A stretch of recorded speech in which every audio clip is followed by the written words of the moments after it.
12ஆம் வகுப்பு கணிதம் அலகு 2 கலப்பு எண்கள் பயிற்சி 2.6 ஐந்தாம் கணக்கு பார்க்கிறோம். பின்வரும் சமன்பாடுகளில் z = x + iy இன் நியம பாதையை கார்ட்டீசியன் வடிவில் காண்க என 2 சப்டிவிஷன்கள் கொடுக்கப்பட்டுள்ளது. முதல் சப்டிவிஷனில் கொடுக்கப்பட்டிருக்கக்கூடிய நிபந்தனை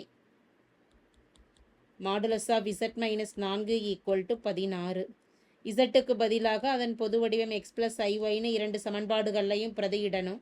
மாடுலஸ் ஆஃப் x + iy - 4 = 16. ஒரு மெய்ப்பகுதி தனியாக கற்பனை பகுதிகள் தனியாக எடுக்கிறப்ப x - 4 + iy = 16.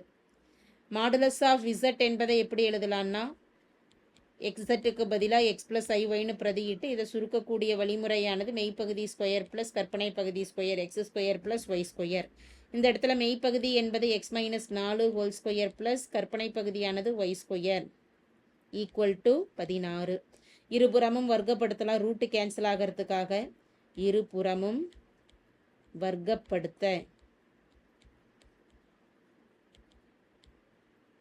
x - 4 whole square plus y² = route cancel ஆகிடும் 16².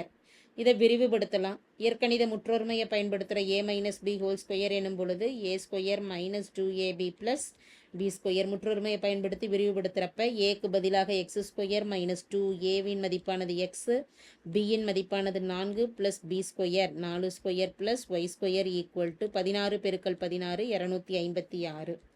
x² - 2 8x + 4 வர்க்கப்படுத்துகிறப்ப 16 + y² = 256. x² + y² - 8x + 16 வலது பக்கம் இருக்கக்கூடிய 250 இடது பக்கம் வரப்போ -256 ஆகிடும். இப்போ x² + y² - 8x 256 16 கழிக்கும் பொழுது கிடைக்கக்கூடிய மதிப்பானது 240 -240 256 பெரிய எண்ணாக இருக்கிறனால அதற்குரிய குறி மைனஸை கொடுத்துடலாம். -240. தேர்ஃபோர் இசட்டின் நியம பாதையை கார்ட்டீசியன் வடிவில் எழுதுகிறோம். தேர்ஃபோர் தேவையான கார்ட்டீசியன் வடிவம் அதாவது இசட்டின் நியம பாதை x² + y² - 8x -240 = 0 ஆகும்.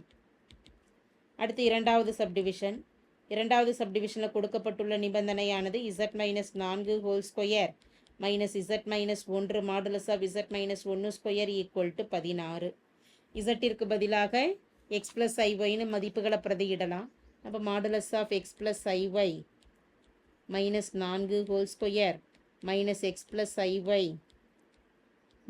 1 ஹோல் ஸ்கொயர் = 16. மாடுலஸில் இருக்கக்கூடிய மதிப்புகளில் மெய்ப்பகுதி தனியாக கற்பனை பகுதி தனியாக பிரித்து எழுதிக்கலாம். மாடுலஸ் ஆஃப் x - 4 ஆனது மெய்ப்பகுதி, கற்பனை பகுதியானது +iy² மைனஸ் மெய்ப்பகுதியானது x - 1 + iy whole square = 16. Root of மெய்ப்பகுதி ஸ்கொயர் ப்ளஸ் கற்பனை பகுதி ஸ்கொயர்னு எழுதும் பொழுது x - 4² + y², இதற்கு ஒரு ஹோல் ஸ்கொயர் கொடுத்துடலாம். அடுத்த ஒன்றில் root of x - 1 whole square plus கற்பனை பகுதி y², அதுக்கு ஹோல் ஸ்கொயர் = 16. இந்த இடத்துல பார்த்துட்டோம் அப்படின்னா ஸ்கொயர் பண்ணுறப்ப ரூட்டு கேன்சல் ஆகிடும். அப்போ மீதி இருக்கக்கூடிய மதிப்பு x - 4² + y². அடுத்த ஒன்றுலையும் வர்க்கப்படுத்துகிறப்ப ரூட்டு கேன்சல் ஆகிடுச்சுன்னா x - 1 whole square + y², root cancel ஆகிடும் = 16. விரிவுபடுத்தலாம். a - b ஹோல் ஸ்கொயர் சூத்திரத்தை பயன்படுத்துகிறோம். ஏற்கனவே முற்றொருமை சொல்லியிருக்கிறோம்.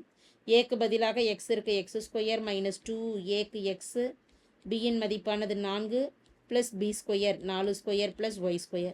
அடுத்த ஒன்றில் ப்ராக்கெட்டில் a² x² - 2ab x × 1 + b² 1² + y² = 16. x² 2 8 8x + 4 வர்க்கப்படுத்துகிறப்ப 16 + y² minus அடுத்த ப்ராக்கெட்டில் x² - 2x 1² 1 + y² = 16.